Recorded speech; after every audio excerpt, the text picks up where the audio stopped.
todos, o meu nome é Pedro Felício e sejam bem-vindos a mais um vídeo do canal Board Games Hell.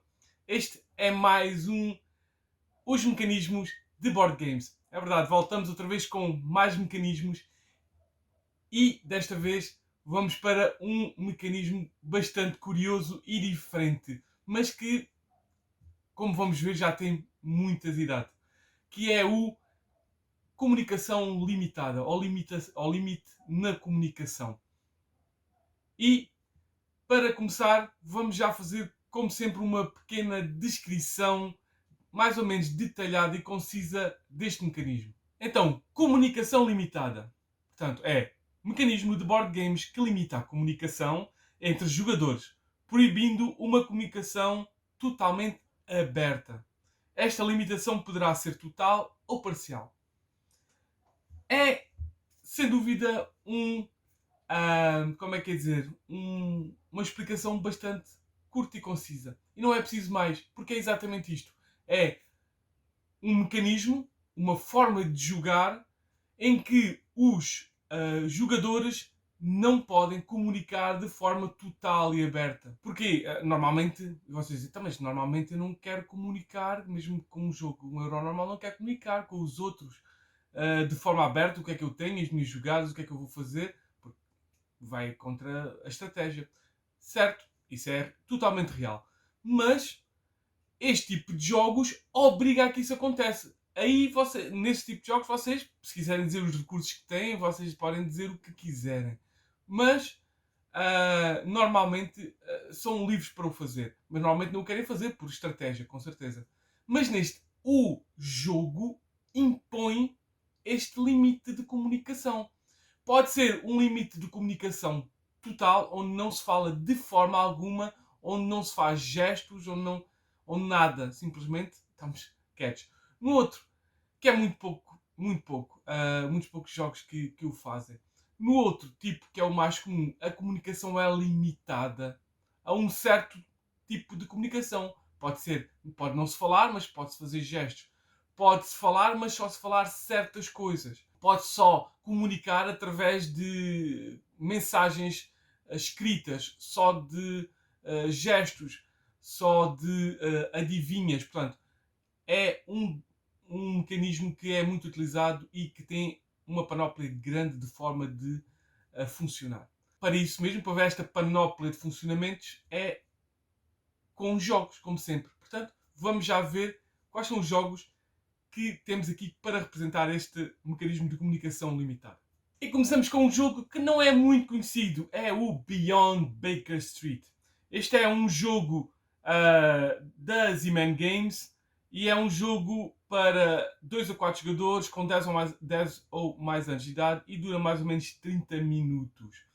Este é então um jogo onde vamos ser inspectores concorrentes do Sherlock Holmes, que temos que descobrir as várias pistas ou conseguimos chegar a saber quem é o culpado, qual o motivo e como aconteceu. Portanto, e temos que o fazer antes que o Sherlock Holmes o consiga fazer. Portanto, é um jogo cooperativo que, como vocês veem, vai tirar, para quem conhece, vai tirar então a sua grande inspiração de Hanabi. Pronto, então vamos aqui ver aqui rapidamente como é que este Beyond Baker Street funciona e como é que ele faz esta comunicação limitada. Então este é um jogo de Beyond Baker Street montado na mesa. E é um jogo com uma forte influência de Hanabi, mas que leva o jogo Hanabi a um nível bastante mais interessante. Aqui vamos ser inspectores, vamos ter que solucionar casos antes que o Sherlock Holmes e para isso vamos ter que descobrir o suspeito, o motivo e a oportunidade do crime. E tanto tem o suspeito, cada uma destas cartas vai ter não só um valor como uma cor. Então o objetivo é então descobrir estas 3 cartas e para isso eu vou colocar aqui cartas em baixo que têm que fazer o valor igual a estas e só posso jogar cartas aqui da cor daquele tipo. Portanto, se eu aqui em baixo só posso jogar cartas azuis e que na sua totalidade cheguem a 11. E então o jogo decorre da seguinte forma: nós vamos poder então dar aqui uma pista, vamos ter a nossa mão virada ao contrário, sem podermos ver, certo? Não vamos ver as nossas cartas, mas os outros jogadores vão ver as nossas cartas. E nós vamos ver as cartas dos outros jogadores e eles não vão ver as suas próprias cartas. Portanto, então, nós podemos ou dar pistas aos jogadores, ou então vamos poder jogar cartas aqui. Ou então também vamos poder descortar para o impossível. Eu já explico o que é que isso quer dizer.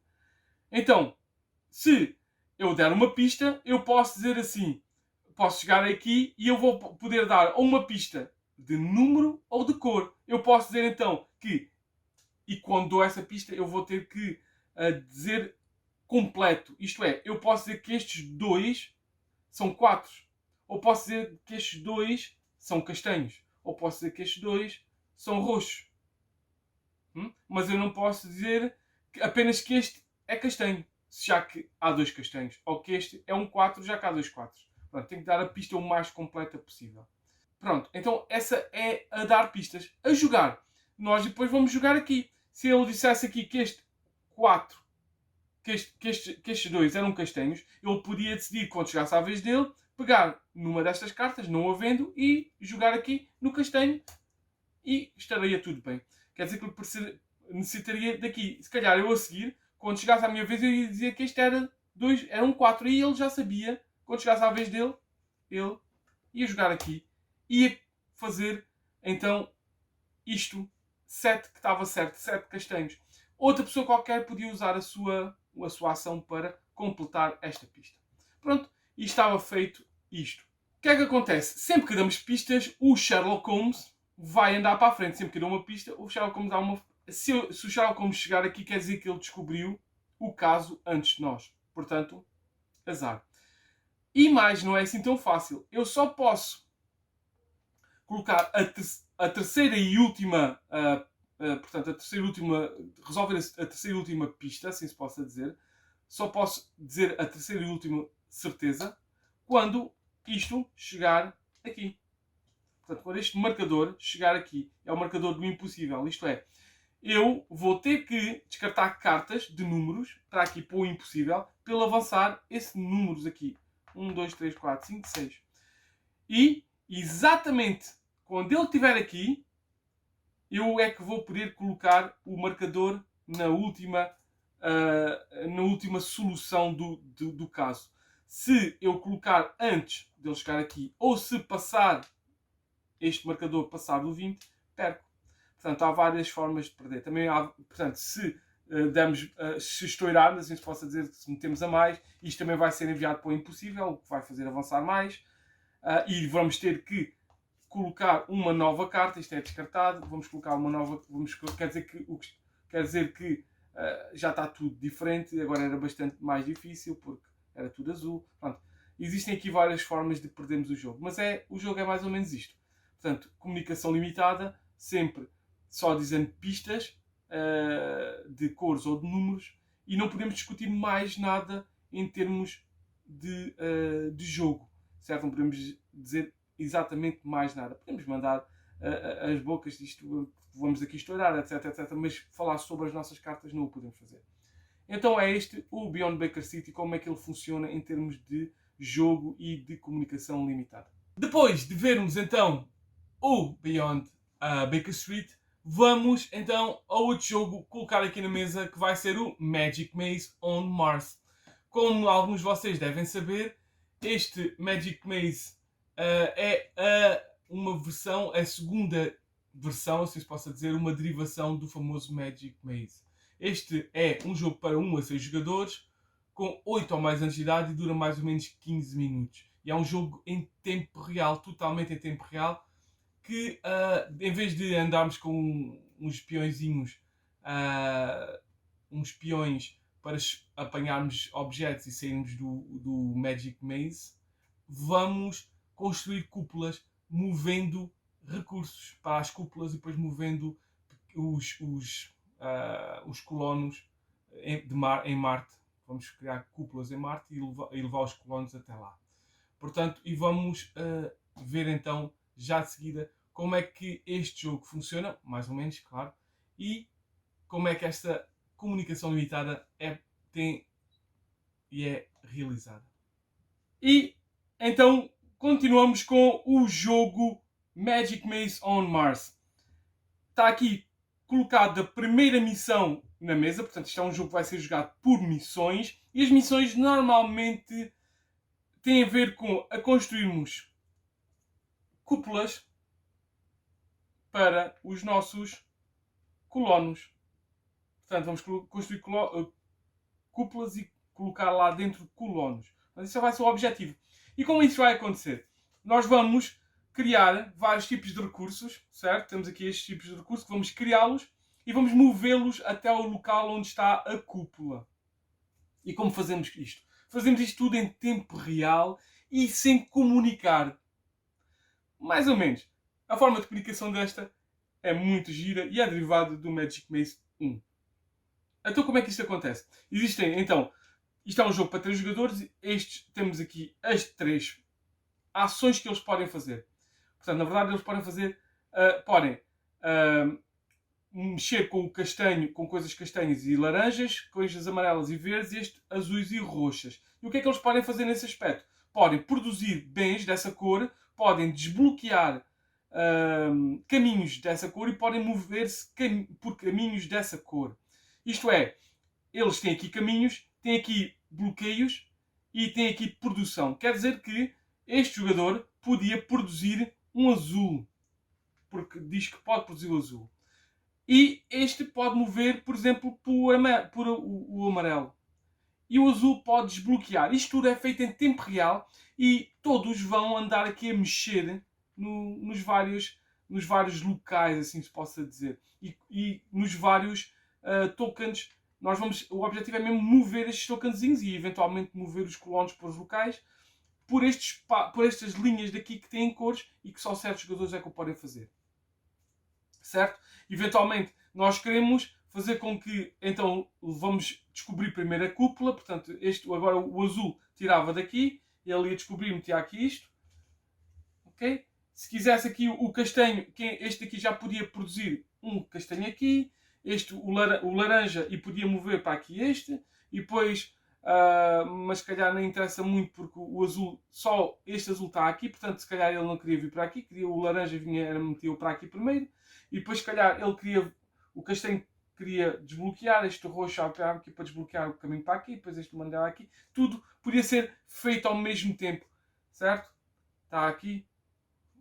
Aqui já tínhamos então o nosso colono, que podia ser movido para aqui pelo castanho, certo? E depois começar a ser movido.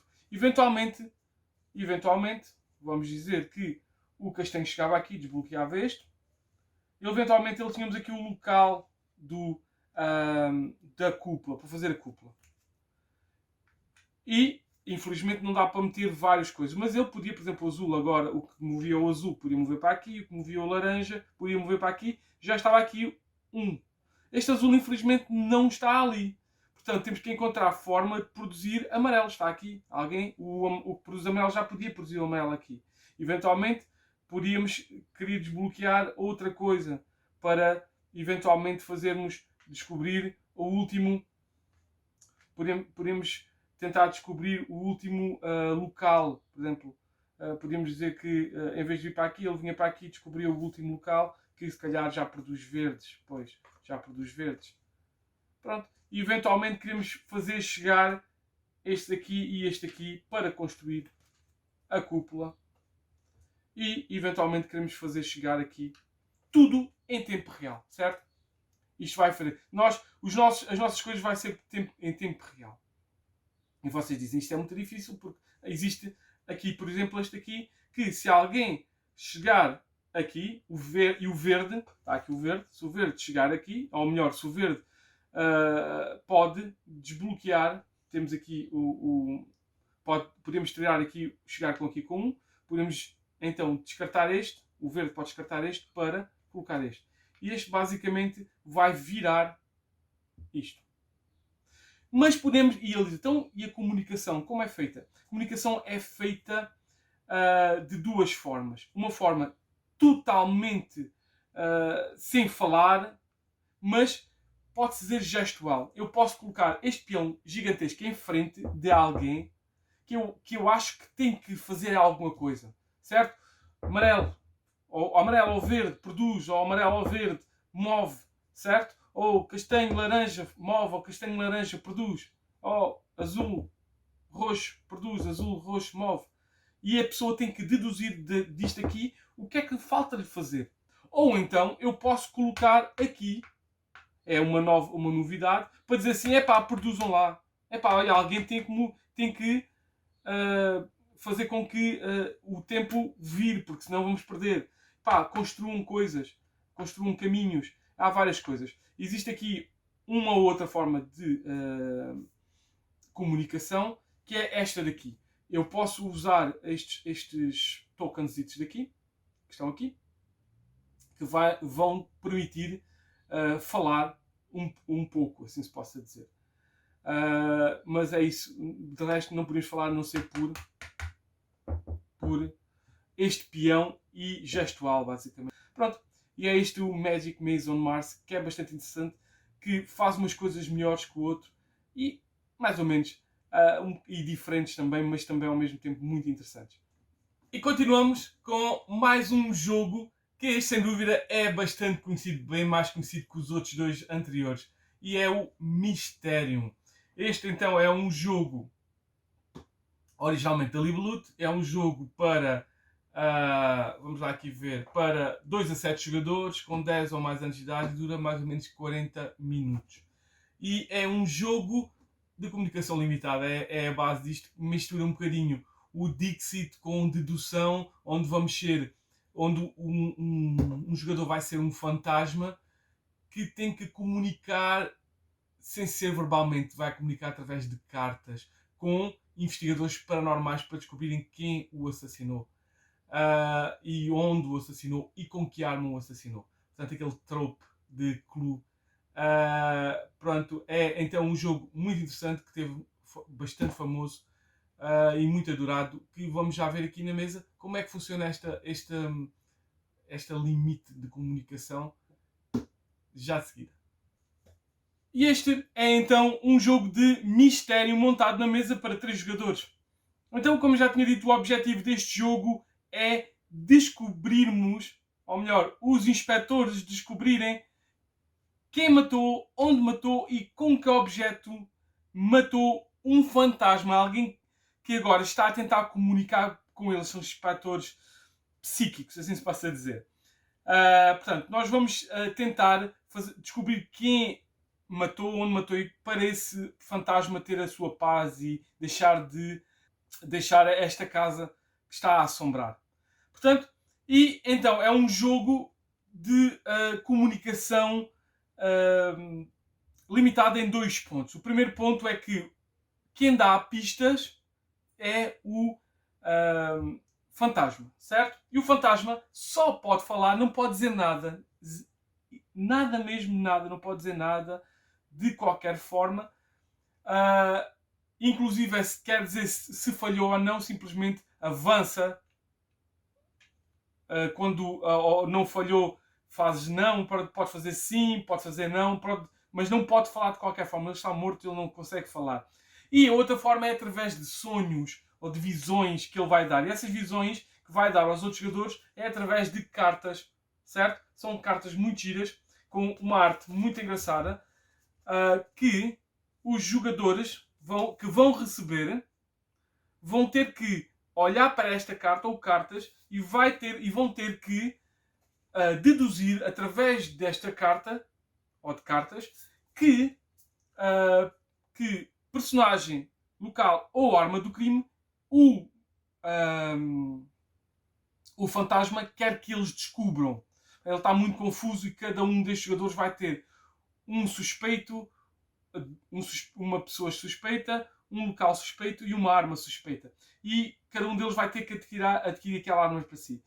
E aquelas coisas para aqui. Por exemplo, se ele disser, por exemplo, pode dizer, por exemplo, isto. Ele pode se referir a N coisas, certo? Pode se referir as joias, isto é tipo, ver aqui uma joia, posso referir a ângulos, e aqui tem ângulos e algum tipo. Portanto, ele pode dizer, pode dar isto ao azul e se calhar dizer que, como isto é joias, na verdade é estas joias aqui e este explorador, está ali uma joia, e ele tem que dizer que o azul quer tentar descobrir esta, através desta pista. Portanto, é uma comunicação totalmente limitada da parte desta, ou melhor, totalmente limitada não, parcialmente limitada, mas apenas só pode dar comunicação através destas cartas. A outra comunicação limitada será quando todos os jogadores chegarem aqui acima, quer dizer que já descobriram, e se conseguirem chegar ali, têm 7 rondas para fazer. Quando chegarem ali acima, o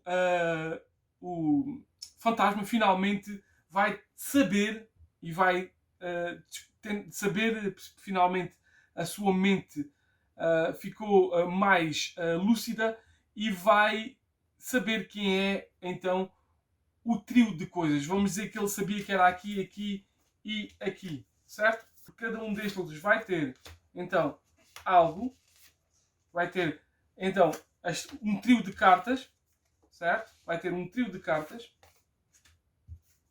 E agora, através das 3 cartas, eles vão ter que, os jogadores, os inspectores, adivinhar qual é este trio de cartas que está correto. E nesta vez, eles não podem conversar. Durante o jogo, eles podem dizer, eu acho que isto é melhor, porque através disto, e o fantasma nunca pode falar. Mas os jogadores podem falar durante o jogo. Mas na visão final, na visão coletiva, os jogadores simplesmente vão olhar para as cartas e vão votar secretamente qual destes trios é que eles acham que corresponde àquelas cartas. Sem falar, portanto, uma comunicação totalmente limitada aqui. Totalmente limitada. E depois, quem tiver mais votos será então a prova apresentada por os inspectores. Pode estar correta ou estar incorreta. Se estiver correta, segundo o que o fantasma disse, está correto. Ou disse ou não, ou preparou, porque ele vai fazer esta preparação secreta. O grupo num todo ganhou. Se ele disser outro que não for, aquele que era que o fantasma tinha sabido que era o trio de cartas correto, os jogadores todos perdem, inclusive o fantasma. E pronto, isto é um jogo assim de dedução e de comunicação limitada em vários graus, que é muito divertido e muito conhecido e dá imenso prazer de jogar a muita boa gente. E é então este mistério. E depois de sabermos e de conhecermos mais ao pormenor aqui na mesa vários jogos, mais precisamente 3 jogos, vamos, como sempre, ver mais uns jogos, sem ser aqui ao pormenor na mesa, mas vamos falar um bocadinho sobre eles e como é que aquele mecanismo que estamos a falar, que é comunicação limitada, funciona nesses jogos. E começamos com um jogo bastante famoso também, é um Kenner Spiel des Jahres, um Spiel des Jahres de 2013. Portanto, conhecido sem dúvida. E é o Anabi, claro, do Antoine Boza. E é um jogo de 2 a 5 jogadores, com 8 ou mais anos de idade e dura mais ou menos 30 minutos. Está aqui numa caixa muito pequenina, mas há N edições deste jogo. Portanto, esta é a edição alemã da Abacus Spiel. É então um jogo praticamente de comunicação limitada por várias razões. Portanto, a primeira razão é que nós não vamos conseguir ver as nossas cartas. Nós vamos virar as cartas, portanto nós vamos ter uma mão de cartas, vamos virar essas cartas e vamos as mostrar a todos os outros jogadores e nós vamos ver todos os outros jogadores, mas não vamos ver as nossas próprias cartas. E depois a comunicação que é feita é através de uma comunicação muito limitada. Começamos já. O objetivo é fazer colunas de cartas em formato ascendente. Portanto, cada cor vai ter que ter uma coluna específica e vamos ter que colocar essas cartas por uma ordem correta, do 1 ao 5. Uma ação que podemos fazer, e talvez a principal ação, é mesmo dar pistas. E a pistas começamos já com a comunicação limitada, além daquela comunicação limitada de não sabermos quais são as nossas cartas, já é comunicação limitada. O darmos a pista também é limitativa. Porquê? Porque vamos dizer a mão do outro jogador e vamos só apenas dizer quais são as cartas de um certo número ou quais são as cartas de uma certa cor. Posso dizer que estas 2 cartas aqui são o número 3. ou posso dizer que estas duas cartas que tens aqui são vermelhas. Portanto, também é uma pista de comunicação limitada. E pronto, e a outra ação é então escolher uma carta da nossa mão e jogar. Creio que também podemos descartar cartas. Para ganhar, podemos não, ganhamos, descartamos cartas para ganharmos tokens. Porque as pistas são limitadas e são limitadas por uns tokens, por uns marcadores de pista que nós vamos virando cada vez que jogamos e dizemos uma pista. Mas para desvirar e voltarmos a repor as pistas e a forma de dizer pistas, vamos descartar cartas. Portanto, é um jogo que, pronto, foi um Spiel des Jahres, o que é bastante bom, né?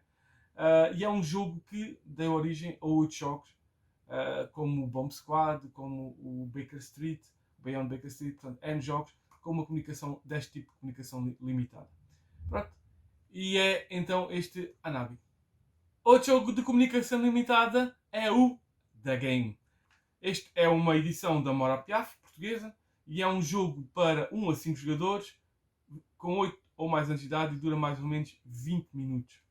Este é um jogo onde nós sabemos as cartas, temos, com certeza, e vamos ter que fazer tipo escada ascendente ou descendente de cartas numeradas. O objetivo é vermos livro de todas as cartas do baralho. São 98 cartas e nós temos que as meter todas ascendentes e descendentes. Portanto, existem duas colunas ascendentes e duas colunas descendentes, do 100 a 1 e do 1 ao 100. Portanto, nós vamos colocando ou numa coluna ou numa dessas 4 colunas as cartas com números. Mas não podemos dizer nem as cartas que temos na mão, nem podemos dizer eu vou jogar naquela coluna ou eu tenho esta carta e não, tenho esta carta, portanto eu vou jogar esta carta, portanto não me tapem, não. Mas podemos fazer outro tipo de comunicação interessante, que é limitada, que é o seguinte, podemos dizer assim, eu tenho aqui uma boa mão para ir primeiro, ou por favor não joguem nesta coluna porque eu tenho uma boa carta para aí. Mas não podemos dizer que carta é, nem podemos dizer que vamos jogar aí. Pronto.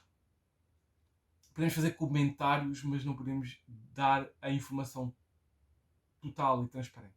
Pronto, é um jogo que mete por isso também um pouco de dedução. E é este o The Game, que é um jogo muito interessante para jogar um filler, para jogar rápido, simples. The Game.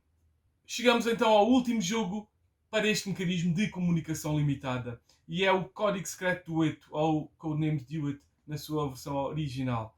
É um jogo para 2 ou mais pessoas, já vamos ver porquê, com 11 ou mais anos de idade e dura mais ou menos 15 minutos. Esta é a edição de Revir. Este vem na representação de qualquer outro código secreto, porque todos eles têm uma comunicação limitada. Porquê? Porque nós vamos tentar dar pistas e só vamos poder comunicar através de pistas. Não podemos fazer gestos, não podemos fazer expressões, não podemos dizer isto está bem, isto está mal, não podemos dizer mais nada um ao outro, e este mais do que nunca. Porquê? Nos códigos secretos normais temos então um jogador que dá as pistas e os outros jogadores do outro lado que recebem pistas e tentam adivinhar as cartas. Neste existem duas equipas, ou 2 jogadores, ou 2 equipas de um lado e do outro, e é totalmente cooperativo.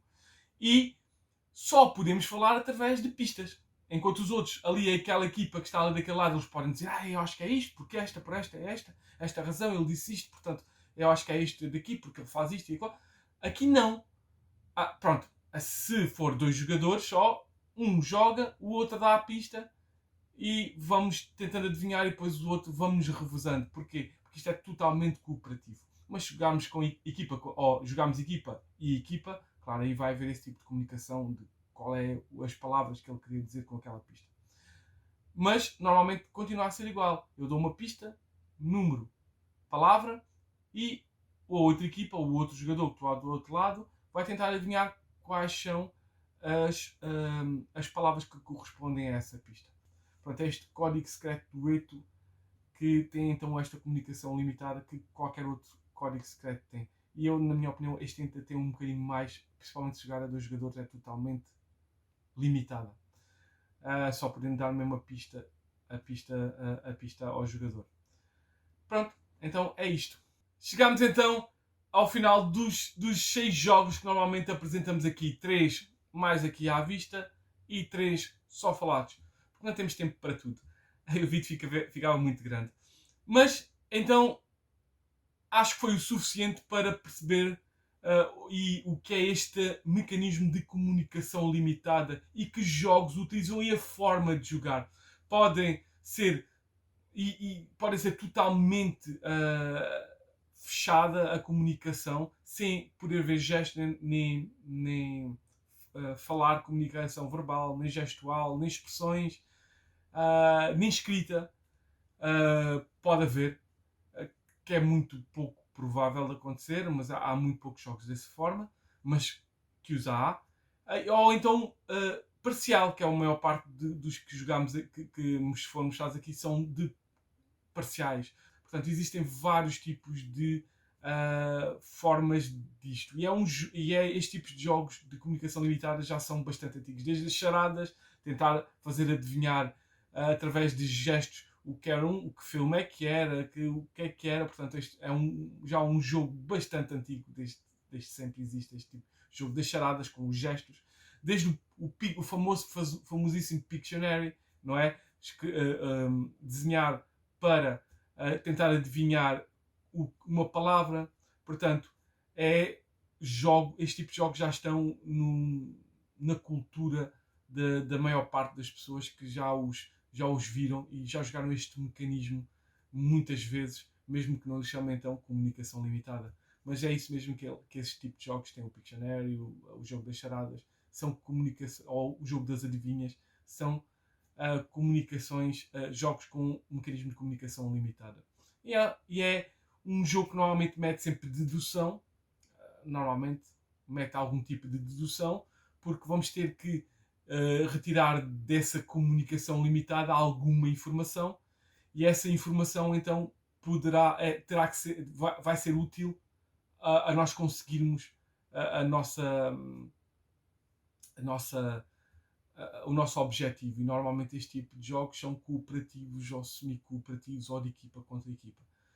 E pronto, ficamos por aqui. Espero que tenham gostado deste mais vídeo de mecanismos e por isso mesmo até ao próximo vídeo.